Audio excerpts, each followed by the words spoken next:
All right, here we go. OverDrive, off and running. TSN 1050 on the TSN app, your home smart speaker, and up on TSN 4. Bryan Hayes and Gord Miller in here.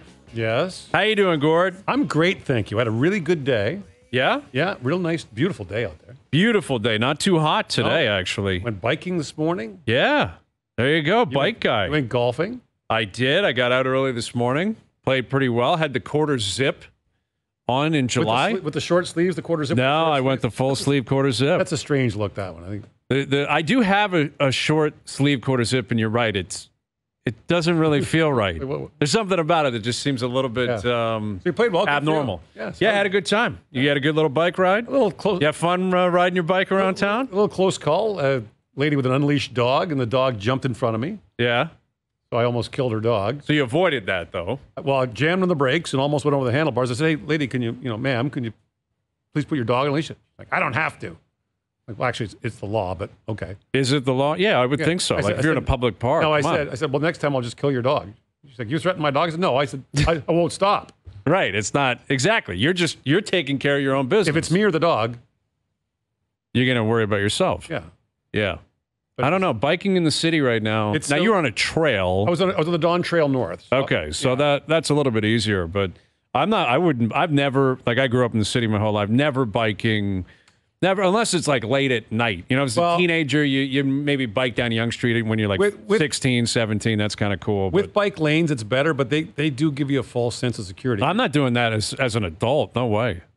A bike lane? Yeah. Why?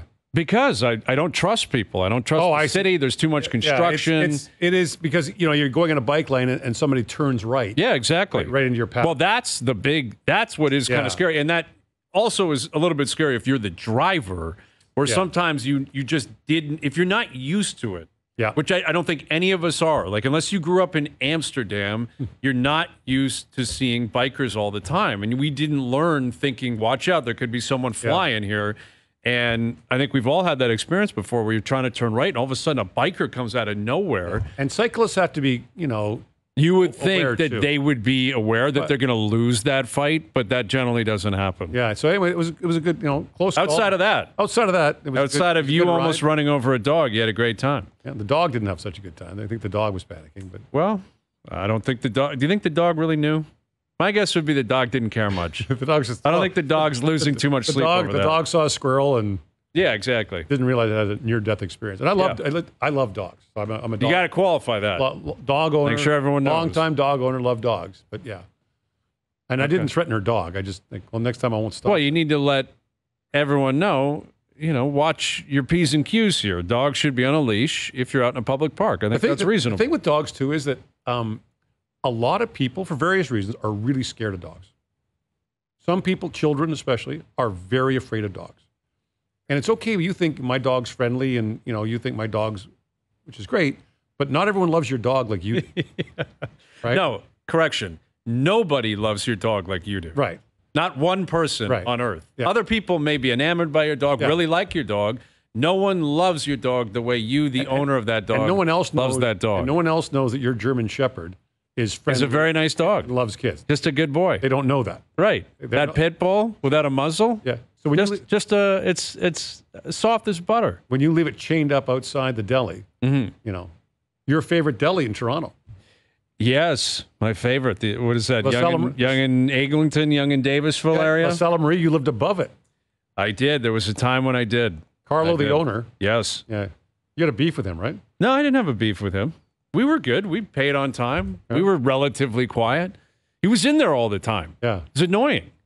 Like, my beef was, you can't be around all the time. Like, we're coming in and out. We're having people in and out. There's stuff going on. Why am I getting out of cab at 3 a.m. and you're in there cutting deli meat? Yes. That would be happening. Because, I was in my early to mid-20s. It's a great shop, by the way. Unbelievable place. If I lived above that shop, the best sandwiches you can find in the city. Because those sandwiches are so good. They're the best. Phenomenal guy. Yeah. Like, this is like, now you with the dogs, I have to qualify. Big fan. Big fan. I'm always a big fan. But it was a little bit off-putting when you get out of a cab at 4:30 in the morning, and he's already in there working. Oh, and there'd be like a stare down. You're like, hey, so you're coming how's home it going? You're coming home at the end of the night. That's what I'm saying. I'm coming home at the end of the night. Starting his day. And he's starting his day. Yeah. Like, I don't want to see worlds collide at that time of the day. I don't want to do that. I was 24, 25 years old. So I used to live on Madison Avenue. I'd be going out all the time. I used to live on Madison Avenue in Toronto, right down from the Madison Avenue pub. Yes. And world famous. And so the worst feeling in the world was if you maybe went downtown somewhere and you're out late and you get stuck in rush hour traffic on the way home. Right. Trying to get down Madison Avenue. Trying to get home, like at 6 in the morning, and there's traffic. Oh, I see. If you're going the other way. Yeah. Where you see somebody staying at the bus stop waiting to go to work. You're like, it is really off-putting. And you're walking. You really feel like scum. It is the scummiest feeling in the world. It's time to reevaluate my life. We've all been there where you're like, this is really scummy and unnecessary. Yeah, what are we doing here? But we got a lot going on here. Dave Naylor will join us later this hour. Dave's down in New York doing the NFL camp tour right now. Yeah. I think he's with the Giants today. He's been with the Jets. And like every day, there's something else coming out of the NFL. It's unbelievable. It's incredible. This is why it's such a juggernaut. Like it is such a nonstop juggernaut. They barely play. The teams play 17 games. Right. That's it. Starting quarterbacks, like the faces of franchises, they don't even play preseason games anymore. No. So if you get a big superstar quarterback on a bad team, you're going to see him play 17 times. Yet, the media in that respective market, and then the national media, and furthermore, the international media, if you want to include us and whoever else is talking about the NFL around the world, will talk about that player 250 times a year. Right? Like, it's just nonstop. So Aaron it's just Rodgers, an engine. Aaron Rodgers is a great example. At the most, Aaron Rodgers will play 17. He probably won't play the preseason, will he? No, he won't.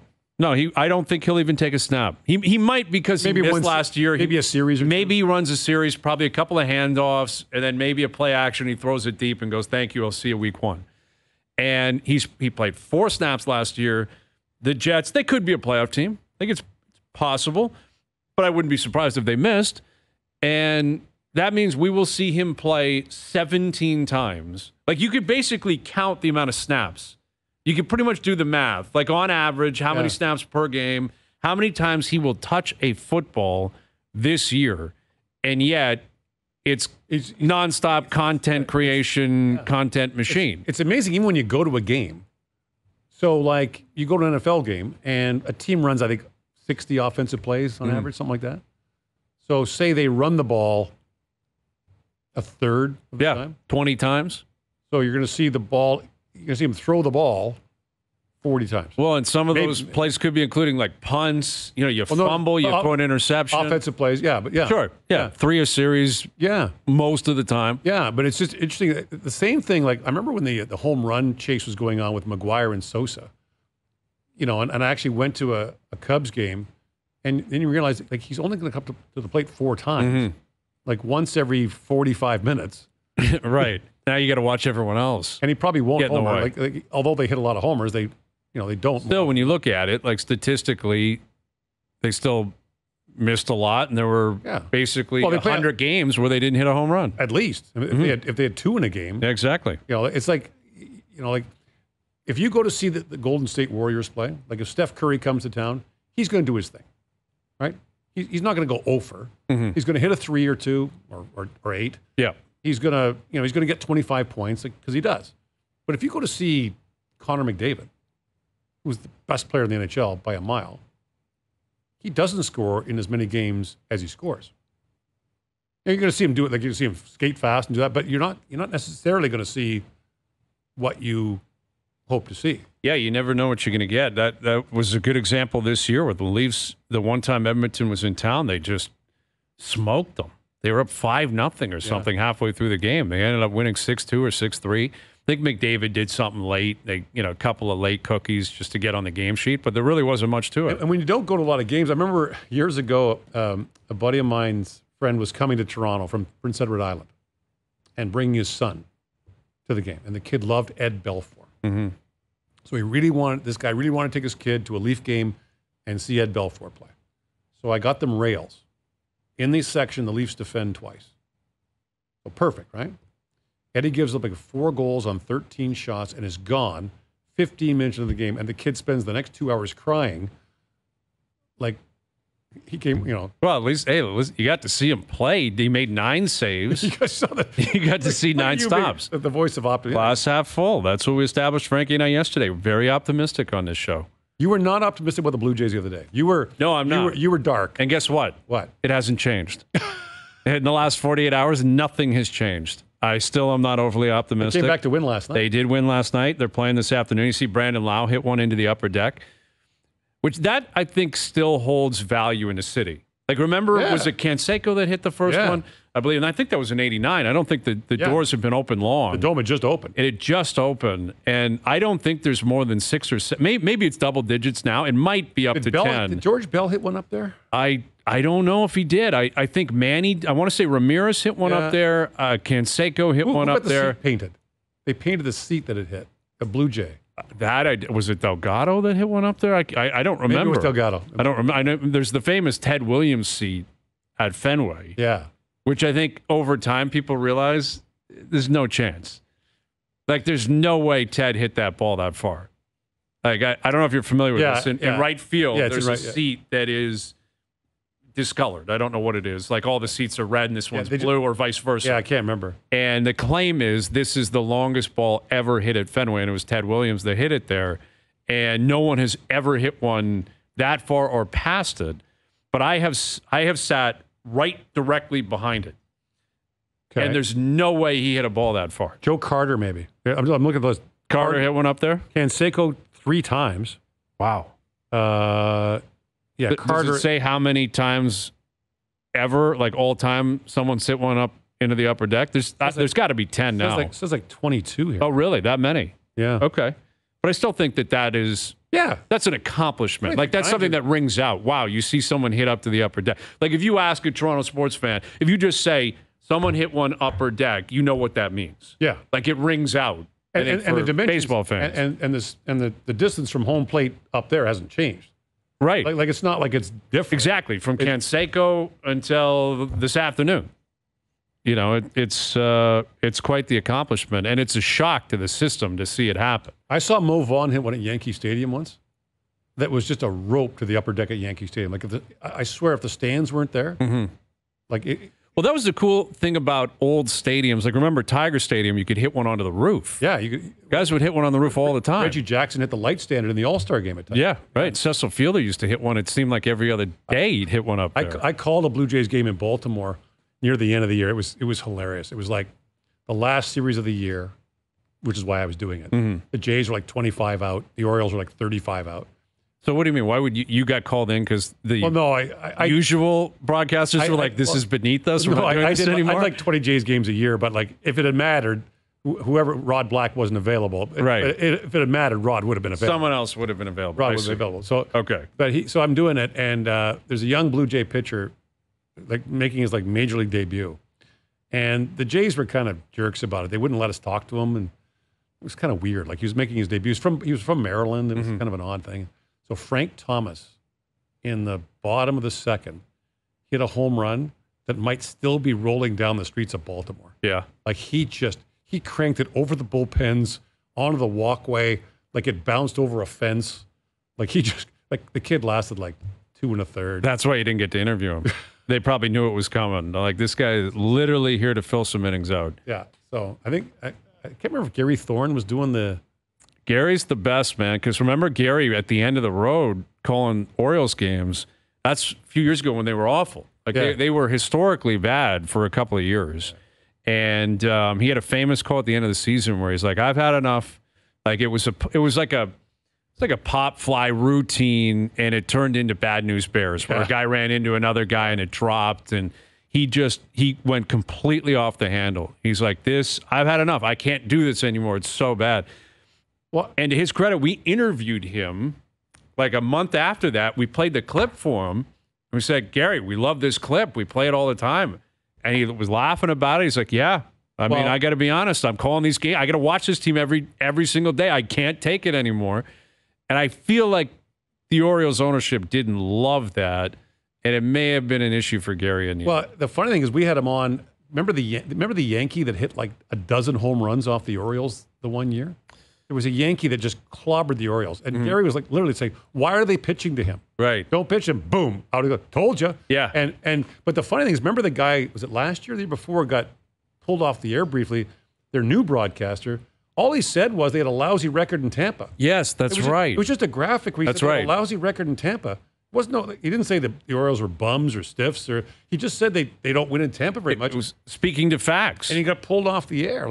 Because there was like a board that they put up. It was a graphic that literally said the graphic. This is how they've played at the Trop. And he's like, it's been a trouble down here at the Trop. But I'm telling you, enough. There it is. There's a Gary Thorne. Not enough. I'm telling you, man, like it's calling games. You know it. It's changed because in a lot of cases now, like in Baltimore, they wear the bird. Mm-hmm. Right? They work for the team. They got the Oriole logo on. So, like, you're a team employee, and so you are expected to sell, mm-hmm. and nary a discouraging word will be heard. Which how is that possible when the team's so awful? So that's what I like. How is that humanly possible? So when you deal in customer service, mm-hmm. right? So if you deal in customer service and someone says, "Hey, I bought this shoe and the heel came off," you'd say, "I'm really sorry. That's a bad shoe. We'll replace it. What can we do to make you happy?" As opposed to saying, no, that's your fault. Like, you're sitting there on a broadcast saying, "Oh, that was a terrible call." Mm-hmm. People have eyes. Oh, right. They've just been unlucky. Like I would go and do games as a national broadcaster, and in some of the markets, the local guys are really cheer hard, and every shot that beat the struggling goalie was like a laser beam or a bad bounce. And I'd go in and say, well, he's got the worst save percentage in the league. I thought it was all laser beams and bad bounces. Yeah, exactly. How does that make sense? What's your problem? So, no, but I mean, when you're a team employee, it's like... It makes it more complicated. But the audience knows. So the problem is if you complain about every call against your team, if you complain about every call against the home team, and then there is a bad one, you're the boy that cried wolf. Mm-hmm. You've been ripping them all year.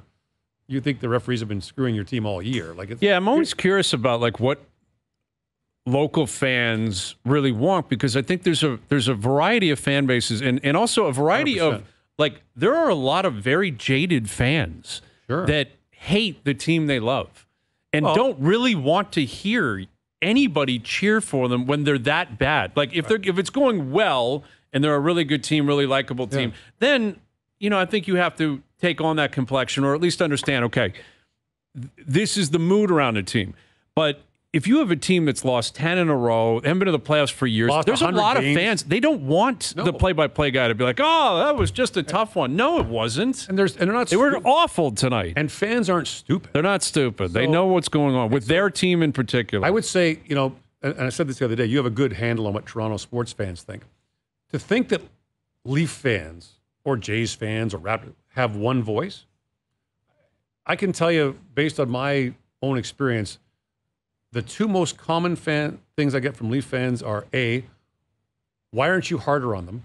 Like why don't you rip on them for and two, why aren't you nicer to them? Mm-hmm. Yeah, it's funny how that works. Because the people that love the Leafs, they just love the Leafs. They want them to win. They cheer, which is great. They don't want to hear anything negative about the team.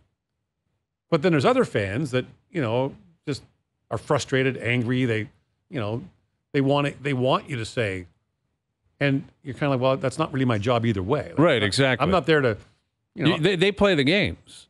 Right. Like you're calling the game. The Leafs win 10-0. You're going to be like, wow, what a night. They lose 10-0. What are you supposed to say about that? You can do what Ray Ferraro did. Which is?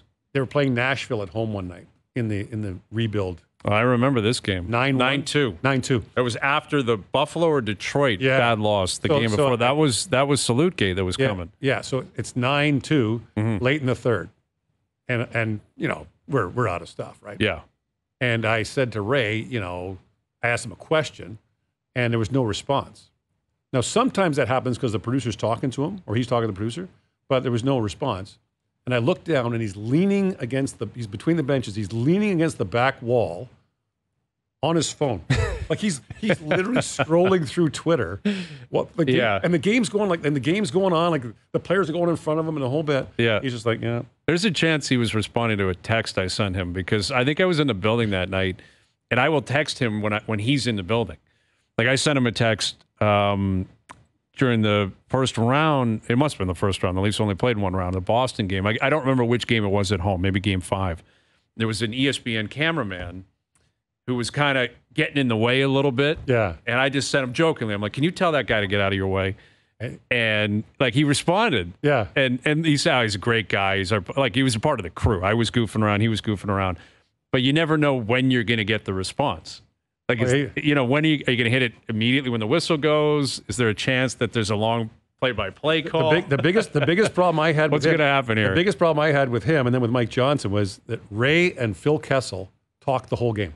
Yeah, Phil would talk to him. Ray and Phil would stand there and talk during the game. So right. I finally said to Phil, look, during stoppages in play, I need him. Like he's doing the replays and stuff. Yeah. Can you just not talk to him then? And then Mike Johnson was Michael Bunting. Right. Two Scarborough guys. And all they did the whole game was talk about Scarborough. So I said to Bunting, like, could you just like give it a break here? Can you give me 5 minutes with him? Yeah. Like, after a goal, he can do the analysis. But it's like you're in a very unique position because you've called games for so many different markets. Yeah. You've done local, you've done national. In both Canada and the U.S. And Canada and the U.S. Which is very different. You've represented the country. Like when you call Canada games, those are incredibly unique, right? Like those are so much more unique than a Leaf game, obviously, because I can't speak for you. You can speak for yourself. But I would assume there's an understanding that it's 100% support for the one team. Yeah. Like 100% support. It's patriotic. They're kids, like the World Junior. It's just a different... I'm guessing it's a completely different experience for you, and a different approach. Not that you would call like a 2-on-1 differently. Yeah, I don't think you want to be a jingoistic, sort of chest thumper, that kind of thing. Mm-hmm.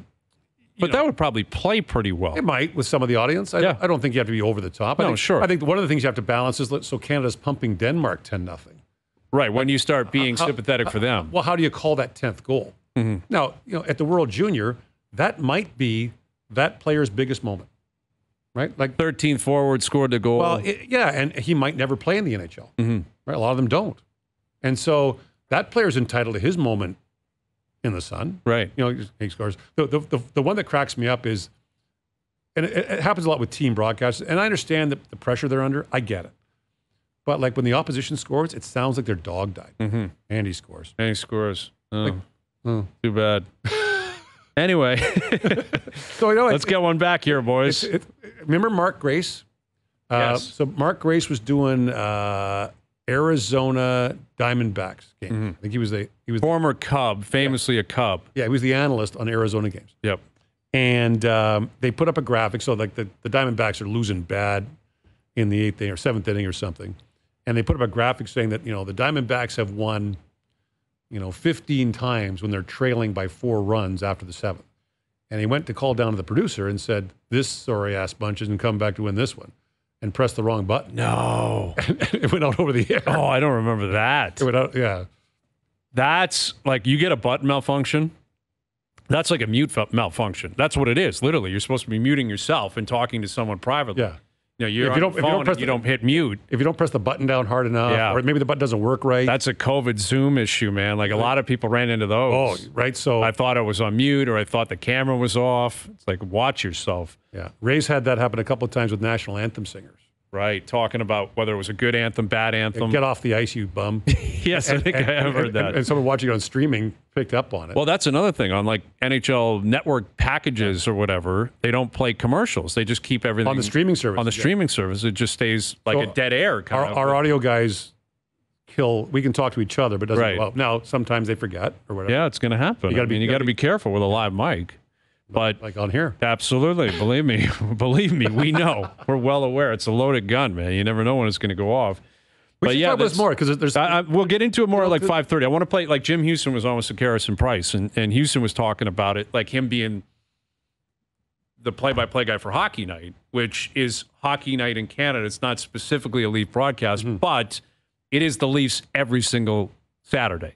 Like more or less, it is a Leaf broadcast. Folks, for those of you watching on television or streaming, when Hayes gets that smile, that's my way of saying it's a Leaf broadcast. He's got something on his mind. I got something on my mind. Hayes has got something he wants to say about this. We'll reestablish this at around 5:30.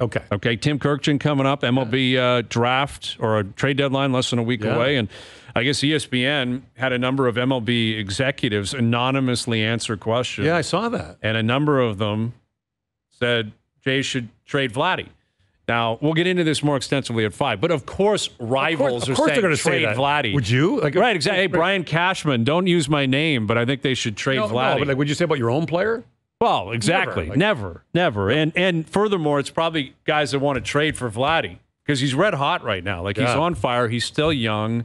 He's a captivating personality. I mean, there's so many different things that are positive in terms of where Vladdy's at right now. So, of course, other executives are like, yeah, they should totally trade him to us for nothing. Yeah. That's what we think the deal should be. You should totally buy that new car. Yeah, you totally should. Kirkjian coming up, Dave Naylor coming up, Andy Petrillo, our friend Andy will join us as well. A little Olympic primer, right? Because Canada got past New Zealand, drones and all. Canada 2-1 over New Zealand with an asterisk, a drone asterisk. But we're off and running on that. So we'll catch up with Andy a little bit later this afternoon as well. Our best bets are back, courtesy of FanDuel. Gord Miller's in here. I'm Brian Hayes. OverDrive continues, TSN 1050 and on TSN 4. OverDrive continues, brought to you by FanDuel, bringing you everything from the opening line to the final score. Week 8 of the CFL starting tonight. Montreal, Saskatchewan. Big one. Yep, big one tonight. And the Argos are at home against Winnipeg as well this weekend. That's a big one, too. Yeah. That's a big one as well. So Dave Naylor will join us here in just a moment, get his take on that. He's down at Giants camp. Yeah, my team. Yeah, you're a Giants fan, huh? Yeah. You not liking the way things are going? I did like the win over the Pack at the end last year. Yeah, good for you. I was there for nothing for them. I was there for that. Oh, really? Yeah, I went to that. I think you texted me and said you were down there. It's a Monday night game, yeah. That one, I thought, you're right, that was in New York, and that was DeVito who went off, and I thought the Packers were going to miss the playoffs because they lost that But then the next weekend, they made their way back into the mix. It is astonishing to me, just the mechanics of the NFL. Mm-hmm. Just how giant it is. It's just, the tailgating, the merchandise, the TV money. It's not even a sport. Yeah. It's not an ecosystem you can't on even its own I don't think you path. compare the NFL to other leagues, can you? Not in North America, you can't. I was, the Giants were, on the periphery. They made the playoffs, but they're not. They made the playoffs 2 years ago. Yeah. Yeah, it was yes. They beat Minnesota in the wild card game. Yeah. That was when Kirk Cousins checked down on 4th and 8. Yeah. Whoops. Which didn't work out so well. So, but the stadium's still packed, and it's always and the TV deal is we go to Pittsburgh, astronomical. We go to Pittsburgh a lot. We stay at the same hotel in Pittsburgh all the time, and the general manager of the hotel is a Canadian guy who said that they think that 30,000 people come from more than 2 hours away from Pittsburgh for every home game. Mm-hmm. They travel. It's like the prairies. So the hotels are jammed. It's just this massive thing. Incredible. Well, here's a guy that's familiar with that. He's down at Giants camp today. Here's our TSN football insider, Dave Naylor. How you doing, Dave? Not too bad. Gord, on that theme about the merchandise and the money, last year in early December, I was in Kansas City for a Bills game. And on the Saturday, I went over to the Chiefs store at the stadium. First of all, everything was outrageous, even by NFL merchandise standards in terms of cost. And this thing was lined up, and it was just like watching money be made, just unreal. And it just clicks all day long, So never stops. Never stops. And they make money before they sell a ticket.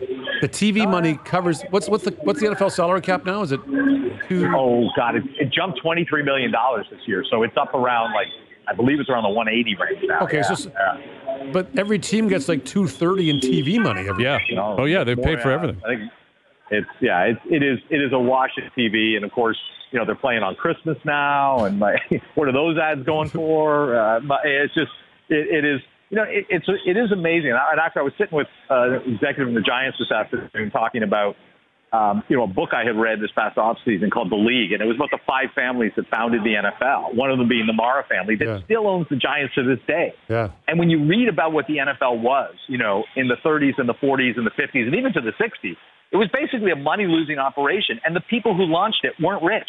They weren't rich people. So when you actually measure what an economic Goliath it is right now to the way this league came to be, which was a poor cousin of college football, basically until the 1970s, it is something else. Yeah, it sure is. And you're down there at Giants camp, and I saw you tweeting about Nathan Rourke earlier, who's trying to make the team. What are the chances that's actually going to happen? Well, it was interesting. Brian Dable, I was at his availability this morning, and I asked the question. I said, what are your impressions of Nathan Rourke, and what is his opportunity here? Because I think that's critical. And, again, the nature of being asked one question and then they go to the next guy, I didn't get to follow it up. But his answer, what he started it with, well, he's our fourth quarterback. Yeah, that's not good. Yeah, okay. Yeah, of course, he is the fourth. The other guys, Drew Lock at number 2, Tommy DeVito at number 3, and Daniel Jones at number 1, have all started games in the National Football League, and Nathan hasn't.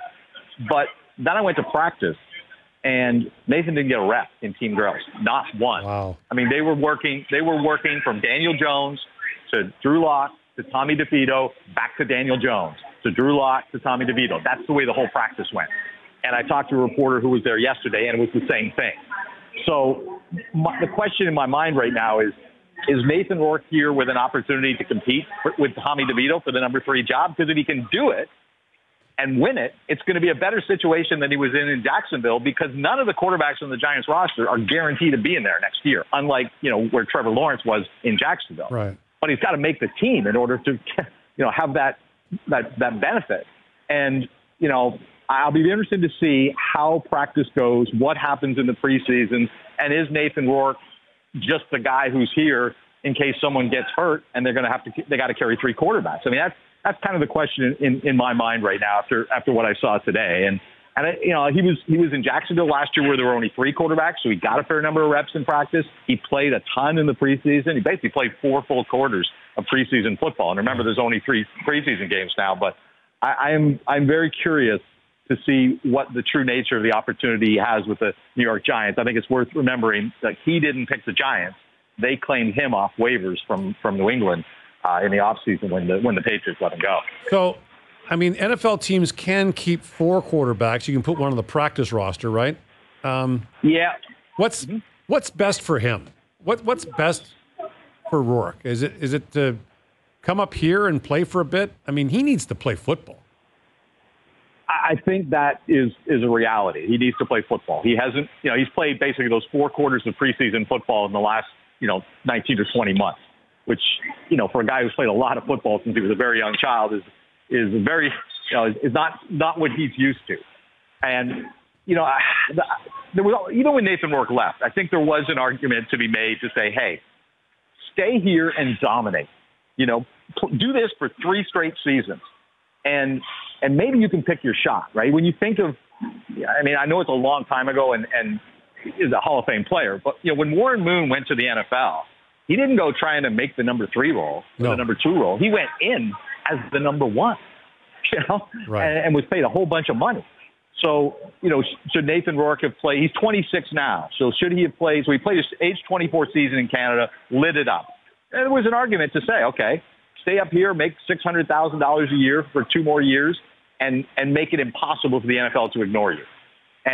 But I think the thing that so many players get attracted to is the pension clock, wanting to get the NFL pension clock going, right? 3 years in, you get the NFL pension for life. Right. So Rourke got year 1 in, and here he is. Here he is again.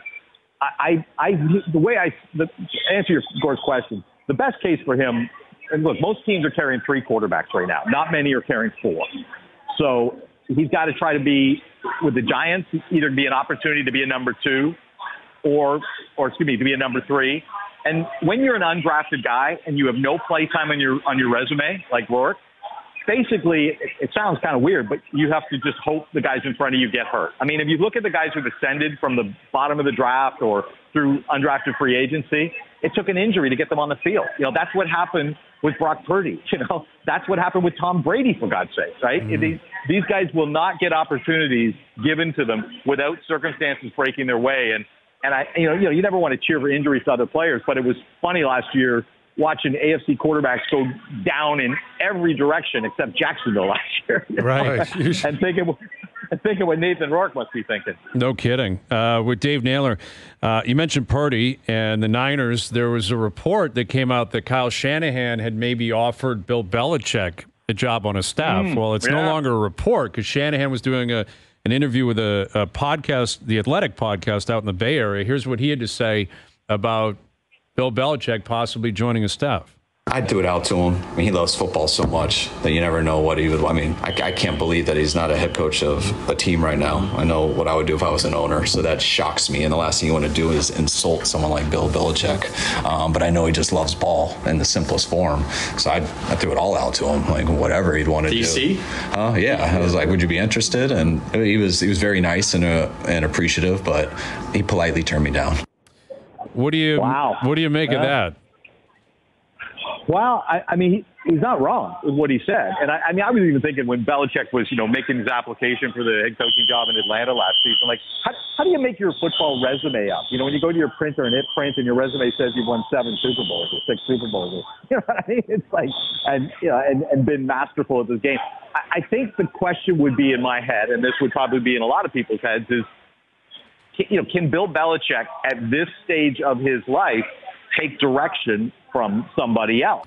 And that may even be kind of an interference to him being the head coach, because as we know, in a lot of NFL markets, the head coaches and the GM, frankly, answer to the owners, right? And Belichick had status in New England because of the success in his relationship with the Krafts and how long he'd been there, that it was unlike any other situation. But, if you just plug him into another market, is everybody going to grant him the space and the respect based on his resume to be able to do whatever he wants?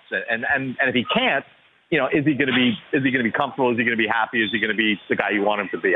It is a fascinating situation that somebody who has his resume and was looking to work in the league last offseason couldn't find a place. Yeah, and I don't know if it becomes more likely as time goes on. Well, right, with Belichick, considering his age and the stories that come out about how difficult he can be to work with sometimes, like if you're an owner. I get the impression that's what's more scary, Dave, is that prospective owners, they realize if you bring in Bill, you're out. Bill's not listening to you anymore. And that's the way it's going to be operating. And I think a lot of owners are like, screw that. Why would I hire a guy that's not going to answer my call when I want to call him? Well, and owners call the shot in the NFL. I always comment about how the fact, in hockey, everybody knows the names of the GMs, but not the owners. Mm-hmm. And in football, everybody knows the names of the owners, but not the GMs. Right. I mean, GMs are pretty low profile in the National Football League, and it's because of the presence of those owners. And I think you're right about that. Look, the one that everybody's going to be watching again this year, and it was speculation at the end of last year, is Dallas, right? Because it feels like a Jerry Jones move. And it feels like a team that, what's the one thing that they haven't been able to do in a long time? Win a championship and win playoff games. And what did Bill Belichick do better than anybody for a long, long time? Win playoff games and championships. Dave, you're in New York. You're also visited the Jets this week. What is the Aaron Rodgers circus like this time around? It's so weird, right? Because even when you cover teams, you guys know this. You go somewhere and it's, here's who's available today, right? There's a board and it's got names on it, and these are the guys who are going to speak. The Jets, mystery.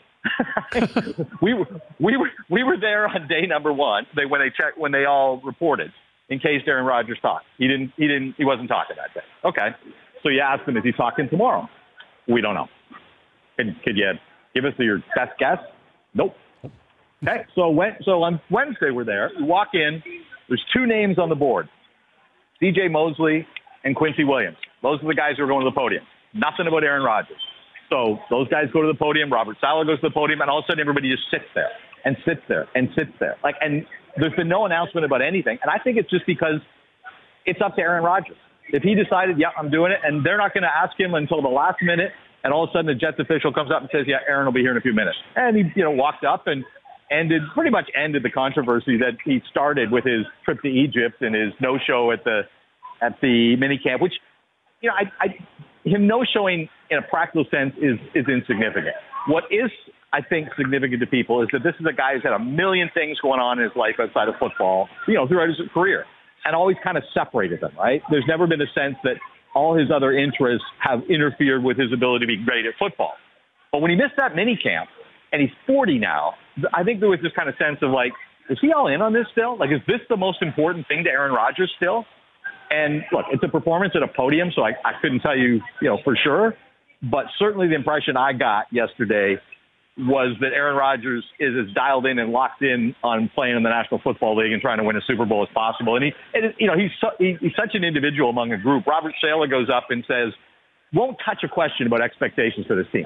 No mention of the Super Bowl, no mention of the division title. It's about being the best team we can be every single day, staying present, concentrating on where our feet are, all that kind of stuff. And all the other players are echoing the exact same thing. There's none of this hype and expectations that was there a year ago. And then Aaron Rodgers comes up and says, well, the goal is to get to New Orleans. It's like, just lays it right out there. But he's the one who sets the tone. He's the guy who can say that. Clearly, all the other players were mimicking the coach, but Aaron Rodgers went out and said, no, this, what did he say? 12 teams can win a Super Bowl. We're one of them. And then he said that Garrett Wilson should be the best receiver in the National Football League, which, not to put too many expectations on him, he didn't say top 5, he said top 1. Right. So it was interesting. It was fun. Yeah, with Dave Naylor, and the goal in the CFL is obviously to get to BC Place by the end, and we got a big one tonight to kick off Week 8. Montreal, Saskatchewan, both 5-1, both leading their division. How do you see this one playing out? Well, it's 2 backup quarterbacks, right? And look, Cody Fajardo has been playing the best football of his life, and better than when he was the Western nominee for MOP in 2019. And he's a guy who's had some ups and downs in his career, but I think going back to the end of last season, he's been among the most consistent players in the league. In fact, right now I would say he's the Eastern nominee for top player. And Caleb Evans, the guy who plays behind him, is a guy who a lot of turnover issues in his career. He's been a backup and replacement starter for Ottawa before he got to Montreal, but turnovers have been a real problem. And if you watch that Saskatchewan Rough Rider defense, I mean, it's almost like a script for them. They play games close, and in the second half, they win the turnover battle. And it's almost like clockwork. They got a lot of athletic guys on defense that can jump routes. They force fumbles. That's a big part of that game. But I'll also be intrigued, from Saskatchewan's side, to see if the rookie receiver, Joe, who once played at Clemson University and had kind of a free fall through the NCAA collegiate system all the way down to the 7th round of the CFL draft. He was the 11th receiver taken this spring. And this kid is something else. He had 110 yards receiving in their win over Winnipeg. This kid's physicality and fluidity, he moves so graceful. I've never seen many football players who move as gracefully as he does and are as physical. He's 22 years old. And obviously, he was a huge pedigree guy to go from Brooks, Alberta to Clemson at age 18. And I think under the direction of Corey Mace and, some of the leadership of that team, this kid has recaptured what a lot of people saw in him when he was a little younger. And I think he's going to get a lot of play time tonight because they've got some injuries to the receivers.